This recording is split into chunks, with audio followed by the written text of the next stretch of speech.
스텝 2는 여러분들 주요 이슈에 대한 분석을 좀 해보고자 합니다. 결국 주요 이슈 분석의 핵심은 앞에 이제 스텝 1 같은 경우는 사실은 이제 왜 현대중공업인가를 해명을 한다라기보다 내가 이런 역량이 있고 이런 직업관, 이런 가치관, 이러한 캐릭터, 이러한 직무 역량이 있습니다. 였다면 스텝 2는 아무래도 좀 왜 현대중공업인가를 우리가 어쨌든 써야 되고 해명해야 되니까 그거에 대한 나름 논리 설정을 하기 위한 과정이다 라고 보시면 좋을 것 같습니다. 같이 한번 보시죠. 중요 포인트를 저는 3가지로 여러분들 잡아봤습니다. 그래서 여러분들도 약간 굳이 내가 회사 지원 동기를 해명을 해야 된다면 이 3가지 포인트에서 일단 뭔가 답을 찾아야 되겠구나로 여러분들 좀 같이 공감했으면 좋겠다. 자, 첫 번째 중요 포인트는 바로 분화라는 키워드입니다. 여러분들 사실은 약 3년 정도 전이죠. 이 현대중공업이 단일 회사 체제에서 조선해양엔진은 현대중공업, 그 다음에 변압기 차단기 배전반은 일렉트릭 앤 에너지 시스템, 그리고 여러분들 굴착기 지게차, 최근 이제 M&A로 굉장히 핫한 회사이죠. 현대건설 기계, 태양광은 그린에너지, 그 다음에 현대 로보틱스, 그 다음에 어떻게 보면 선박 관련 총괄 서비스는 글로벌 서비스까지 이렇게 6개 회사로 지금 분화가 되고 있다.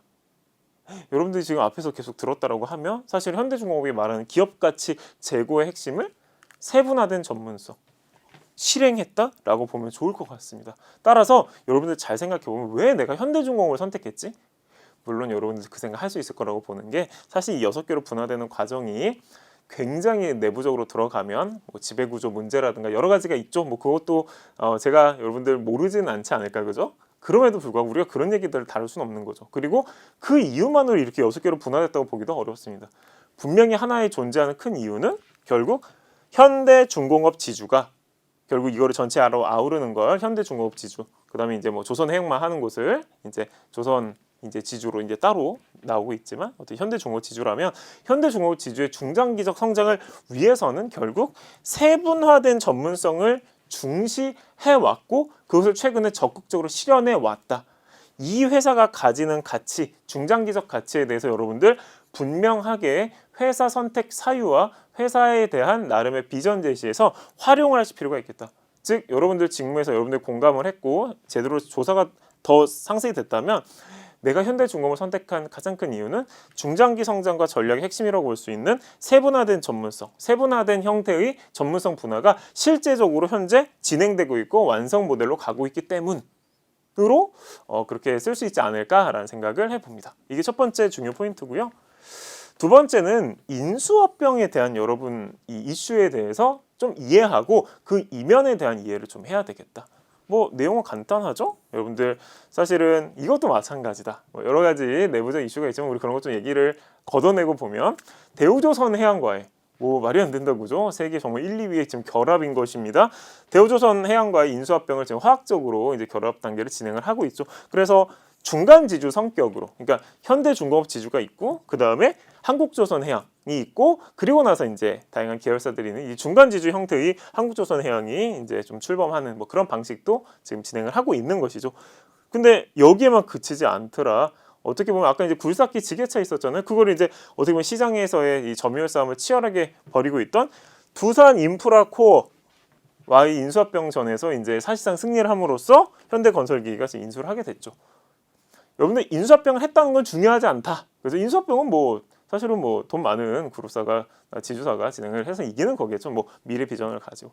그러면 왜 최근에 이렇게 적극적으로 이루어졌을까에 대한 해석이 필요한데 여러분들 이렇게 해석을 해보는 건 어떨까라는 생각이 듭니다. 여러분들 현대중공업에서 지금 가장 그다음에 최근 많이 나오는 이슈 중 하나가 원가 절감을 해야 된다. 원가 경쟁력을 확보해야 된다. 원가 즉 코스트에 대해서 어떻게 바라봐야 한다. 여러분들 아마 자소서를 쓸 때 원가에 대한 개선을 이뤄내겠다. 코스트, 즉 불필요한 코스트에 대해서 정확히 구조하겠다. 이런 얘기들을 해야 될 건데 근데 사실은 그게 불필요한 인력이나 일부 요소를 찾는다고 해결되지 않는 부분도 있잖아요. 그러면 어떻게 하면 원가 자체가 줄어들 수 있냐면 규모의 경제가 활용되는 거지. 시장 점유율 자체가 확대되고 캐파 자체가 늘게 되면 기본적인 원가 구성 요소가 낮아진다.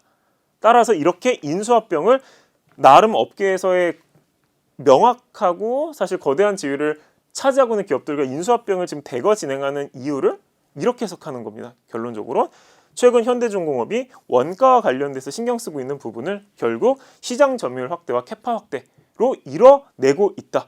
즉 원가 절감과 관련돼서 사실은 현대중공업이 명확하게 지금 실행하고 있다. 이렇게 진단하는 건 어떨까 싶습니다. 이게 이제 두 번째고요. 마지막입니다, 여러분들. 마지막은 균형이라는 키워드입니다.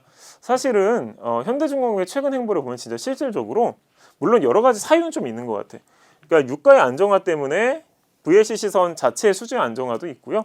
친환경 이슈가 있으면서 LPG, LNG선의 수주량이 늘고 있는 것도 맞고, 그다음 PC선을 포함한 전체적인 부분에 있어서도 환경과 관련된 다양한 규제, 즉 교체 주기에 대한 압박 때문에 전체적인 증가가 지금 발생하고 있는 것도 맞다. 그렇다 보니까 수주에 있어서 특정 부분에 항상 이제 시계를 타고 쏠렸던 거에 다르게, 예전과 다르게 여러 가지 형태, 이 4개 플러스 알파도 굉장히 많다, 그죠? 이 부분에 대한 수주가 굉장히 균형 있게 일어나고, 그거에 그치는 게 아니라 선박 규모 자체도 중형급부터 대형급까지 굉장히 다양화되고 있다. 즉 여러분들 생각해 보면 균형 있는 포트폴리오거든, 이게 결국. 그렇지 않나요? 포트폴리오라고 하는 것을 어떻게 보면 여기 이제 수주가 포트폴리오 핵심이니까 수주를 해오는 데 있어서 선박 규모도 다양해지고 선박 종류도 다양해져. 그리고 이거에 대해서 나름 특정한 쏠림, 물론 특정한 쏠림이 일부 시기에 따라 있는 건 있지만 그래도 예전에 비해서 그 쏠림이 점점 완화되고 있다라고 하는 것을 여러분들 장기 성장, 중장기 성장의 중요한 시그널, 긍정적 시그널로 해석해서 회사 전용이 썼으면 좋겠다. 즉 현대중공업 좋은 거 누구나 다 알잖아요. 사실은 뭐 저희 딸도 좀만 크면 이제 알 거라고 봅니다. 이미 알 수도 있고. 근데 여러분들 그냥 좋다고 할 수가 없는 거잖아요. 그러면 현상에 대한 진단이 필요한데, 와 최근에 어떤 수주를 했습니다. 관심 있을까? 뭐 약간 뭐 어쩌라고 뭐 그러겠지, 뭐 현대중 입장에서. 근데 이런 이유로 최근에 이 아예 선박의 종류 자체의 포트폴리오가 확대되고 선박 규모가 다양화되고, 이렇게 입체적으로 포트폴리오가 다양화되는 게 미래 성장의 엔지니어로서 핵심이라고 봐. 혹은 이 기획자로서 핵심이라고 봐. 이렇게 접근하면 좋지 않을까 싶습니다, 여러분.